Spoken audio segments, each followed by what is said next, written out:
Esa pregunta dice, una reacción de combustión, ¿cómo? Y nos da esta reacción de combustión de metano, reacciona con oxígeno para producir dióxido de carbono y agua. ¿Okay? Siempre que tengan una reacción en la que interviene el oxígeno y tengamos algún compuesto orgánico, por ejemplo el metano, siempre se va a tratar de una reacción de combustión. ¿Okay? Ok, nos dice, esta reacción es un ejemplo de reacción de oxidación debido a que se oxidan los átomos de rayita y se reducen los átomos de rayita. Básicamente nos pregunta quién se oxida y quién se reduce, ¿verdad? Nos pregunta qué átomo se oxidó y qué átomo se reduce. Entonces, para poder resolverlo, lo que tenemos que hacer es ver eso, ver qué átomos fueron, qué elementos fueron los que cambiaron su estado de oxidación, ¿verdad? Cuáles se oxidaron y cuáles se redujeron. Para poder hacer eso, ¿qué tenemos que hacer? Tenemos que calcular los estados de oxidación. ¿Cómo? Pues ya hemos visto muchos ejemplos al respecto, ¿verdad? Sobre cómo calcular estados de oxidación. Tenemos que seguir alguna serie de algunas reglitas para poder hacerlo. Entonces, escribo la ecuación.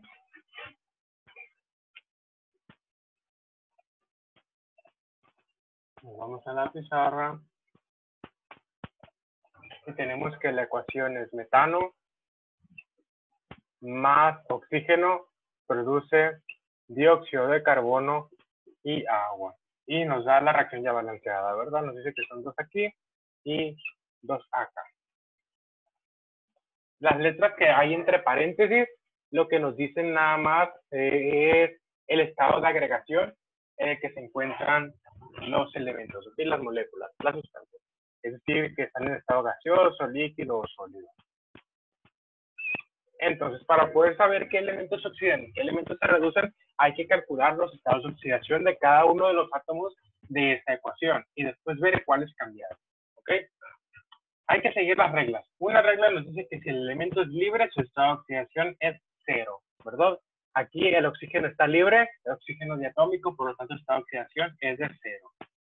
Otra regla nos dice que el estado de oxidación del oxígeno cuando está en un compuesto es igual a -2, ¿verdad? Entonces el oxígeno aquí es -2. Entonces sería 2 por -2, -4. ¿Cuánto nos falta para 0? +4. Entonces el del carbono aquí es +4. Acá oxígeno siempre -2. Hidrógeno por regla siempre +1. ¿Okay? Y nada más nos falta para este compuesto que está aquí. Este es un poquito especial para calcular los estados de oxidación. ¿Por qué? Porque se trata de un compuesto orgánico. ¿Okay? El metano es un alcano, es un compuesto orgánico. Entonces, siempre hemos dicho algo, ¿verdad? Sobre el hidrógeno. Y es que si el hidrógeno se encuentra del lado derecho de la molécula, o sea, tenemos la molécula del agua, el hidrógeno está, perdón, del lado izquierdo, entonces su estado de oxidación va a ser positivo, ¿verdad? Por eso cuando le en gases, por ejemplo, en ácidos, por ejemplo, ácido clorhídrico, aquí el estado de oxidación del hidrógeno es +1. ¿Por qué? Porque está del lado izquierdo de la molécula. Y por ejemplo, cuando tenemos compuestos de este tipo, por ejemplo, el NaH. NaH es el hidruro de sodio, ¿verdad? Aquí habíamos dicho que cuando el hidrógeno está del lado derecho de la molécula, es negativo, es un ion hidruro, ¿verdad? Ejemplo también, aquí cuando tenemos el KH2, hidruro de calcio. ¿Por qué? Porque el hidrógeno está del lado izquierdo de la molécula, ¿verdad? Entonces actúa con estado de oxidación -1. Si vemos aquí en el metano, el hidrógeno está del lado izquierdo de la molécula, ¿verdad? Por lo tanto, como nosotros lo hemos visto hasta el momento, diríamos, pues entonces el estado de oxidación del hidrógeno aquí es -1. Por lo tanto, el carbono es +4, porque 4 por -1, -4, para 0, +4, ¿verdad? Eso estaríamos tentados a hacer, porque pues es lo que hemos visto hasta el momento. Pero ¿qué sucede? Que esto es incorrecto. En este compuesto no aplica. ¿Por qué? Porque es un compuesto orgánico. ¿Okay? Los compuestos orgánicos siempre se escriben de esta manera. Primero los átomos de carbono, luego los átomos de hidrógeno, luego los átomos de oxígeno, nitrógeno, azufre. ¿Ok? Así se escribe. Así se escriben las moléculas, las fórmulas moleculares. Pero esto no indica que el estado de oxidación del hidrógeno sea negativo. Eso no quiere decir que se trate de un hidruro, ¿ok? Aquí hay que tener cuidado. En todos los compuestos orgánicos, todos los compuestos orgánicos, el estado de oxidación con el cual el hidrógeno trabaja siempre es el +1. Siempre, siempre, siempre, siempre, ¿ok? En cualquier compuesto orgánico. ¿Cómo saber si es un compuesto orgánico? Porque tiene carbono e hidrógeno. Siempre que tenga carbono e hidrógeno solos, o carbono, hidrógeno y oxígeno, nada más, entonces es un compuesto orgánico. Aquí entonces sería +1. Por lo tanto, 4 por +1, +4 para 0. El carbono debe de tener estado de oxidación de -4.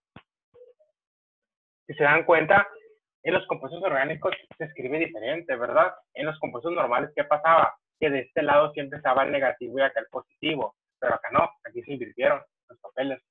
Entonces hay que tener cuidado. Si se trata de un compuesto orgánico, hay que considerar esa parte, que el estado de oxidación no se pone a como lo hemos visto hasta el momento. ¿Ok? No sigue eso.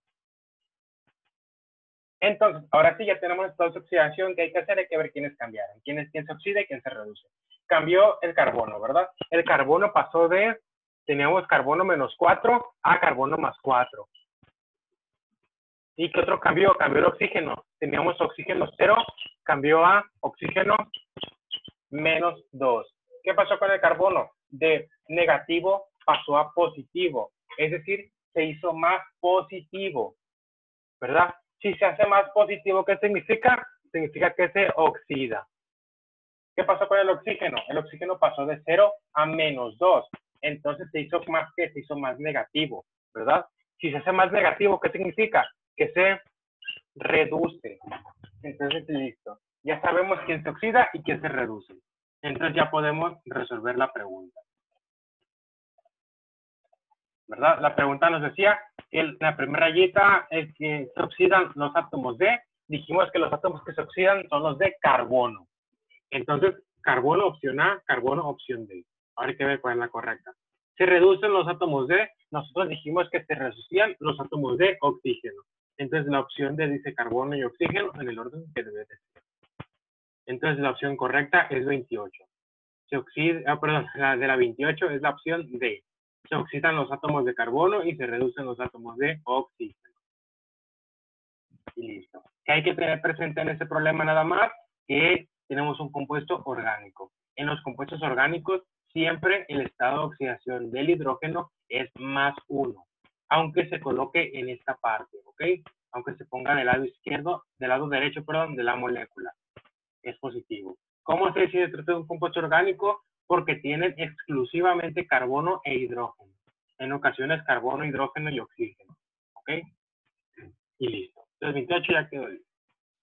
29. La pregunta 29 ya la resolvimos antes cuando vimos lo de agente reductor y agente oxidante, así que no lo podemos brincar. La 30 es una pregunta de química orgánica, ¿ok? La química orgánica no nos interesa ahorita, ¿ok? No viene en el examen, así que no la podemos brincar tranquilamente. 31. ¿Cuál de los siguientes compuestos es una proteína? Esta pregunta igual es de bioquímica, pero pues está aquí. Pero es bioquímica, así que ustedes la van a encontrar en la parte de biología. Pero pues vamos a resolverla. ¿Cuál de las siguientes es una proteína? Caseína, sacarosa, almidón o colesterol. Aquí sí no hay mucha teoría para redundar, sino que pues hay que saber la respuesta porque sí. ¿Okay? Puede que no sepamos cuál es una proteína, porque pues no nos sabemos los nombres de todas las proteínas, o no nos sabemos el nombre de ninguna proteína, ¿verdad? Pero sí podemos saber cuál no es una proteína, ¿cierto? Nosotros hemos escuchado hablar de la sacarosa y del almidón, ¿verdad? Hemos dicho, ¿qué cosa? Que son carbohidratos, ¿cierto? Siempre que escuchemos sacarosa, rápidamente nos viene a la mente azúcar, porque el azúcar de mesa es la sacarosa. Entonces son carbohidratos. Almidón. Siempre que escuchemos carbohidratos, lo primero que nos viene a la mente, además de la glucosa, es el almidón. ¿Por qué? Porque el almidón es el que se encuentra, el carbohidrato que podemos encontrar más fácilmente, ¿ok? En una mayor cantidad de alimentos, principalmente los tubérculos, ahí se encuentra el almidón.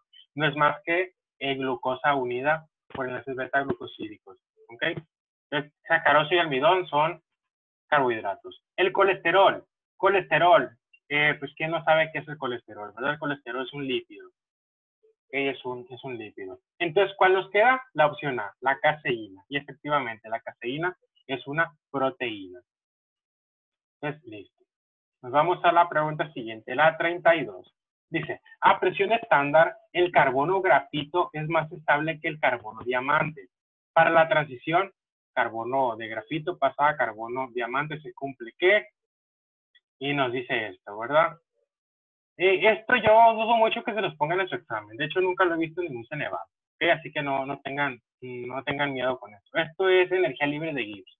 El delta G y el rayita arriba, el puntito arriba, esto significa energía libre de Gibbs. ¿Okay? Esto es la energía de, por ejemplo, la energía libre de Gibbs nos dice básicamente cuando una reacción es espontánea y cuando una reacción no es espontánea. Nosotros ya habíamos mencionado hace rato cuando explicamos la función del catalizador que en las reacciones se necesitaba pasar la barrera de la energía de activación, ¿cierto? ¿Para qué? Para que la reacción se lleve a cabo. Eso es correcto. Pero ¿qué sucede? Que hay ocasiones en las cuales la energía de activación no existe. ¿Ok? Son reacciones en las que no se necesita aportar energía para poder que se lleve a cabo esta reacción. Son reacciones en las cuales no se necesita hacer eso. Y ¿cómo se sabe? Entonces no se necesita, ¿verdad? Entonces, ¿para qué nos sirve la energía libre de Gibbs? Nos dice en cuáles reacciones son reversibles y cuáles reacciones no son reversibles. Cuando la energía libre de Gibbs tiene un valor menor que cero, menor o igual que cero, entonces la reacción es una reacción es una reacción espontánea. ¿Okay? Cuando la energía libre de Gibbs es menor o igual que cero, se trata de una reacción espontánea.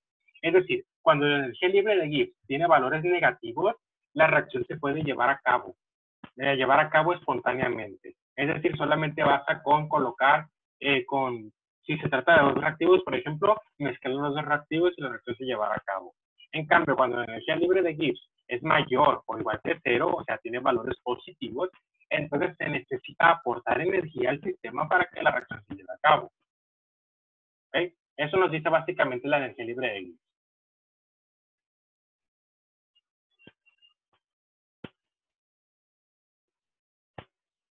Entonces, aquí tenemos nos pregunta que a presión estándar el carbono grafito es más estable que el carbono diamante, ¿verdad?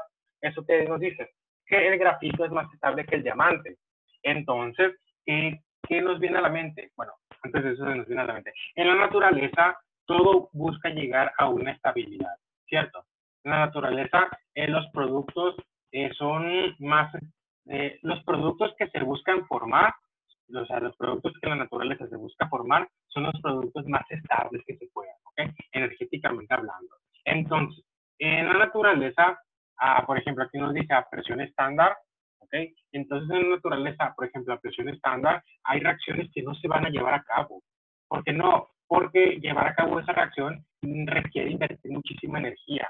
Y pues la naturaleza lo que busca es el equilibrio, ¿ok? El equilibrio en funciones energéticas. Entonces, aquí nos dice que el grafito entonces es más estable que el diamante.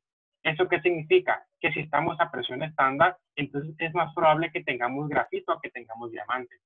Entonces, la conversión grafito a diamante sería una conversión, por ejemplo, necesitaríamos aportar mucha energía para poder llevar a cabo esta conversión, o bien sería una conversión que se lleva a cabo de forma espontánea, por así decirlo. Si aquí nos dice que el grafito es más estable, quiere decir que el grafito por sí solo no va a reaccionar, ¿verdad? No se va a convertir en diamante. Entonces, el grafito, o sea, por sí solo no busca transformarse. Entonces, para poder transformar el grafito en diamante, nosotros necesitamos aplicar cierta cantidad de energía, ¿okay? Principalmente en forma de mucha presión y mucho calor para poder convertir el diamante en grafito. ¿Eso qué nos dice? Si nosotros sabemos qué significa eso de energía libre de Gibbs, el delta G, habíamos dicho que si el delta G es menor o igual que cero, entonces se trata de una reacción reversible, ¿verdad? O perdón, una reacción espontánea. reacción que se lleva a cabo sola, por sí sola.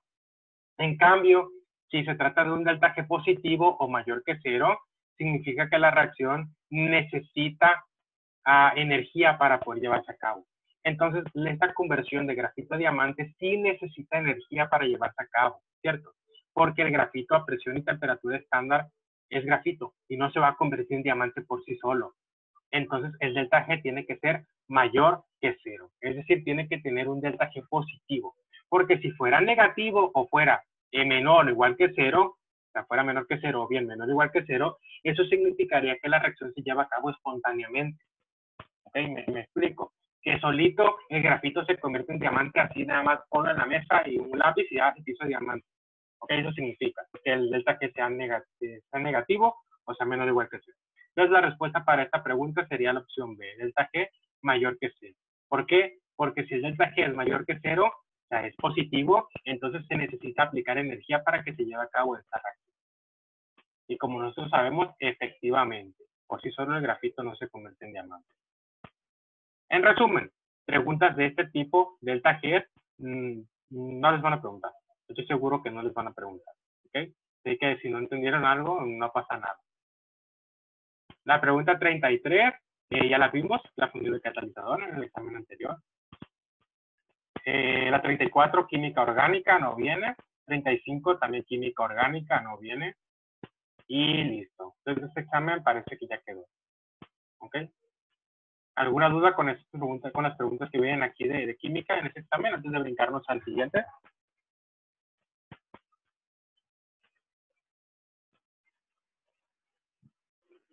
Parece que no. Muy bien. Entonces vamos al siguiente, que ya lo podemos cerrar tranquilamente.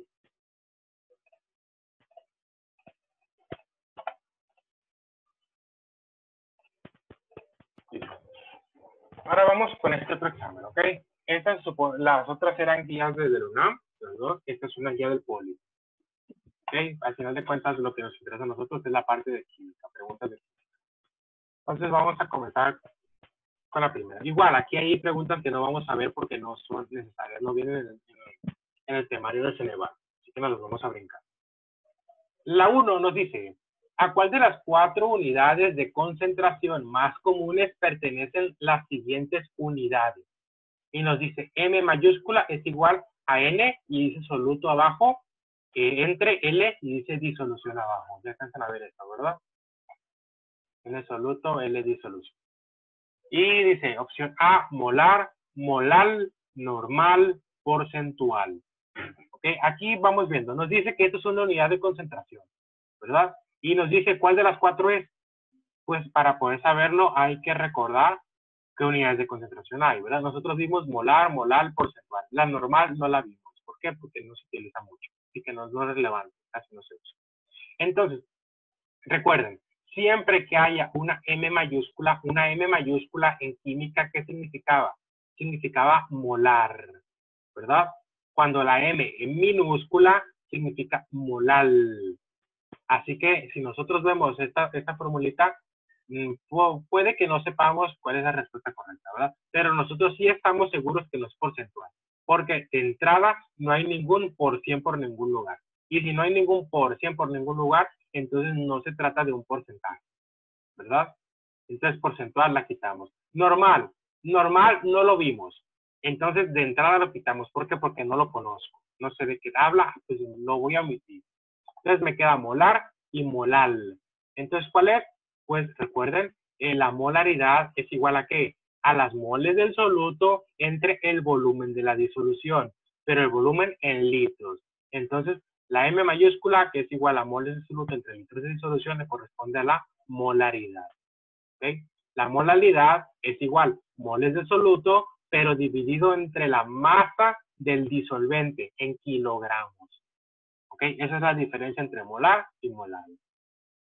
Entonces, aquí es solamente conocer las unidades de concentración. Si nosotros conocemos la molaridad, que es la más utilizada, esta formulita se nos va a hacer bien familiar, rápido. Moles de soluto entre volumen de solución. Entonces, pregunta que sigue. Relacionar las propiedades de los compuestos con el tipo de enlace correspondiente. Es decir, nos da propiedades y nos da tipos de enlace. Es decir, tenemos que decir qué tipo de enlace le corresponde a cada propiedad. La 1 dice, se disuelve con mucha facilidad en agua, tiene puntos de fusión bajos, baja conductividad, posee brillo. Enlaces: covalente no polar, covalente polar, metálico y iónico. Si yo veo las propiedades,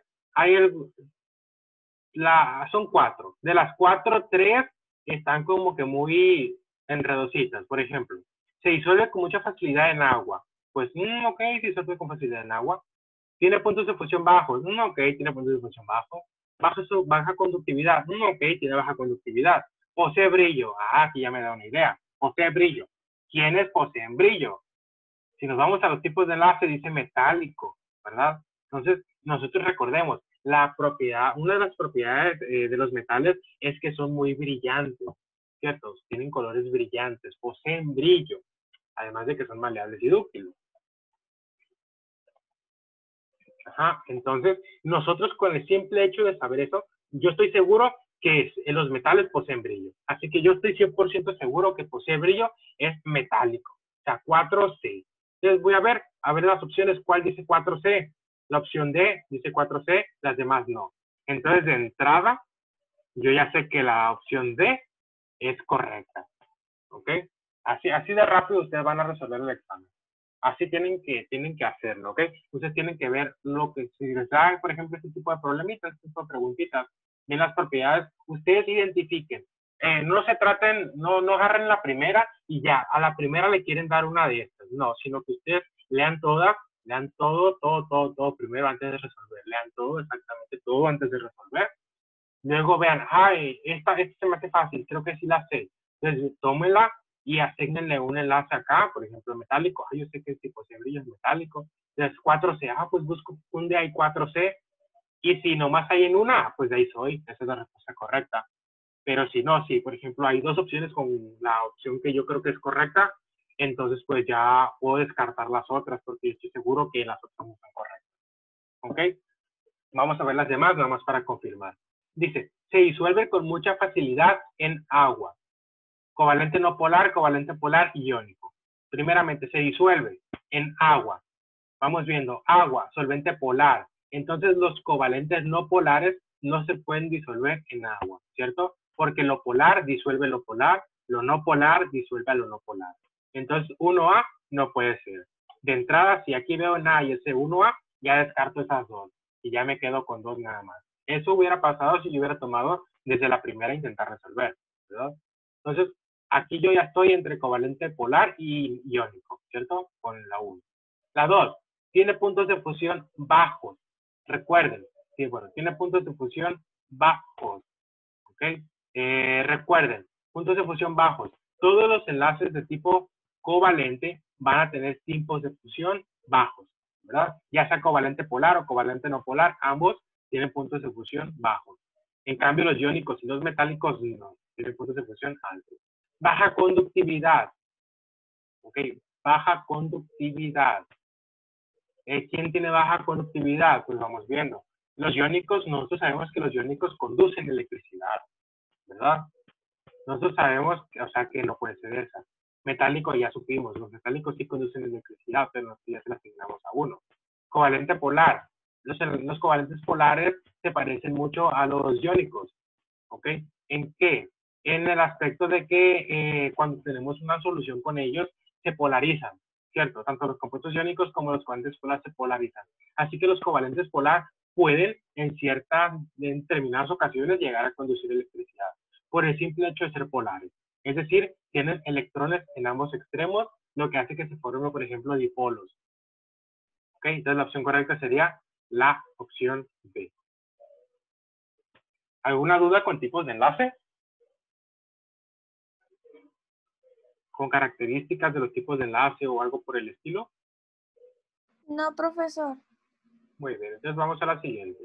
Los átomos en un compuesto o molécula se encuentran unidos por fuerzas que son denominadas, rayita, químicos. Es decir, electrones, puentes, enlaces, átomos. Aquí pues vamos viendo, los átomos en un compuesto o molécula se encuentran unidos por fuerzas que son denominadas electrones químicos, pues como que no, ¿verdad? que son denominadas puentes químicos, es como que no, ¿verdad? Que son denominadas enlaces químicos, ya tiene más sentido. Que son denominadas átomos químicos, pues no, ¿verdad? Y nosotros sabemos, obviamente, que los átomos en un compuesto se unen mediante enlaces, ¿cierto? Ya vimos enlaces durante muchas clases, así que esa pregunta tiene que ser sencilla para todos. Una pregunta de grado. Entonces, se unen mediante enlaces. Es cierto, los enlaces están formados por electrones, pero aquí nos dice unidos por fuerzas. Los enlaces sí son fuerzas, fuerzas electrostáticas. La 4 dice, los protones se encuentran en, rayita, del átomo con una carga, rayita. A diferencia de los neutrones que no tienen carga. Los protones se encuentran ¿dónde? ¿En la periferia o en el núcleo? Nosotros ya sabemos que los electrones están en el núcleo, ¿cierto? La única partícula que se encuentra en la periferia es el electrón, nada más. Entonces, descartamos las dos primeras opciones, nos quedamos con las dos últimas. Y dice que tiene una carga ¿de qué tipo? Negativa o positiva. Nosotros ya debemos saber que el protón tiene una carga positiva, ¿cierto? Y el que tiene la carga negativa es el electrón que se encuentra en la periferia. Entonces, la opción correcta es el núcleo y positiva. ¿Ok? El protón se encuentra en el núcleo y tiene carga positiva. La pregunta 5, química orgánica, no la necesitamos. La pregunta 6 dice, propiedad que permite determinar la polaridad del enlace. ¿Okay? Resonancia, radio atómico, electronegatividad, afinidad electrónica. Recuerden, cuando estábamos viendo enlace químico, veíamos que los enlaces se daban gracias a la unión de electrones, ¿verdad? O sea, cuando se formaba un enlace, había una cierta compartición de electrones, ya sea equitativa o no equitativa, o bien un átomo le daba todos sus electrones al otro. Pero ¿de qué dependía esto? Los enlaces siempre van a depender de la electronegatividad. Es por eso que nosotros nos fijábamos en la electronegatividad para saber, por ejemplo, si se trataba de un enlace covalente polar o un covalente no polar. ¿Ok? Entonces, ¿quién determina la polaridad del enlace? La electronegatividad lo hace. ¿Por qué? Porque la electronegatividad es la propiedad periódica que nos dice la fuerza, la capacidad que tiene un átomo de atraer electrones hacia sí mismo. Eso nos dice la electronegatividad. Entonces, ¿qué propiedad determina la polaridad de los enlaces? La electronegatividad. Porque si un átomo es más electronegativo, va a atraer hacia sí los electrones en el enlace, por lo tanto se va a polarizar la molécula. La 7. El calor de una reacción medida a presión constante se denomina. Esta pregunta es similar a la que vimos ahorita del delta G. ¿Ok? Esto es termodinámica. Esto no, yo nunca me ha tocado ver en un Ceneval termodinámica. Nunca lo he visto, ninguna pregunta de termodinámica. Pero vamos a resolverlo. El calor de una reacción a medida a presión constante se denomina entalpía. ¿Okay? El calor a presión constante se denomina entalpía. Y el símbolo de la entalpía es delta H. No sé si recuerden hace tiempo que vimos eso, un poquito, cuando estuvimos viendo tipos de reacciones químicas, que vimos las reacciones exotérmicas. ¿Okay? Cuando vimos las reacciones exotérmicas, dijimos que una reacción exotérmica, nosotros sabíamos que era exotérmica porque, por ejemplo, decía que se producía energía, ¿verdad? O que se producía, sí le ponían más energía, o más y un delta. Por ejemplo, el más un delta, que era calor, ¿verdad? Y también dijimos que a veces estaba como en más un delta H, ¿cierto? Un delta H. Pues delta H es entalpía, ¿ok? Es calor a presión constante. Eso es la entalpía. En una reacción en una reacción de tipo exotérmica se produce energía, principalmente en forma de calor. La energía que se produce en las reacciones químicas regularmente es en forma de calor, casi siempre. Hay reacciones que producen energía luminosa, por ejemplo, pero casi siempre es en forma de calor. Entonces, y aparte las reacciones químicas siempre se llevan a cabo a presión constante, que es a presión atmosférica. ¿Okay? Entonces, el calor que está produciendo a presión constante se denomina entalpía. Eso es. Entonces, cuando ustedes vean más delta H en una reacción, es energía, al final de cuentas. ¿Ok? haciendo una reacción a presión constante, que es a presión atmosférica. Entonces, opción C, entalpía. La pregunta 8 dice, elegir las propiedades que caracterizan a los gases. Nos dice masa, volumen, difusión, compresión y fluidez. Ok, pues vamos viendo las siguientes. Cohesión, fluidez, difusión, tenacidad y adhesión. Elasticidad, fragilidad, tenacidad, rigidez y ductilidad. Adhesión, cohesión, capilaridad, tensión superficial y fluidez. Vamos viendo. Puede ser que aquí, de entrada, no sepamos ni siquiera qué nos está preguntando, ¿verdad? ¿Cuál es la respuesta correcta? Pero sí podemos saber, pues vamos a ir descartando cuáles no son correctas. Ok, vamos a ver ahorita si es la D. Vamos a ver cuáles son. Vamos a empezar de abajo para arriba. Ok, dice la opción D, adhesión, cohesión, capilaridad, tensión superficial y fluidez. Aquí, adhesión, cohesión y fluidez sí son propiedades de los gases. ¿Okay? Capilaridad y tensión superficial ya no. ¿Okay? Capilaridad y tensión superficial son propiedades de los líquidos. ¿Okay? De los líquidos. Es cierto, son propiedades de los fluidos, todas, sí, los gases son fluidos, exacto, pero capilaridad y tensión superficial ya son propiedades de los líquidos. ¿Ok? Líquidos. Así que la opción D no es correcta. La opción C, elasticidad. Ya con el simple hecho de ver elasticidad, ya sabemos que no, ¿verdad? Luego fragilidad, menos todavía. Así que la opción C no es opción correcta.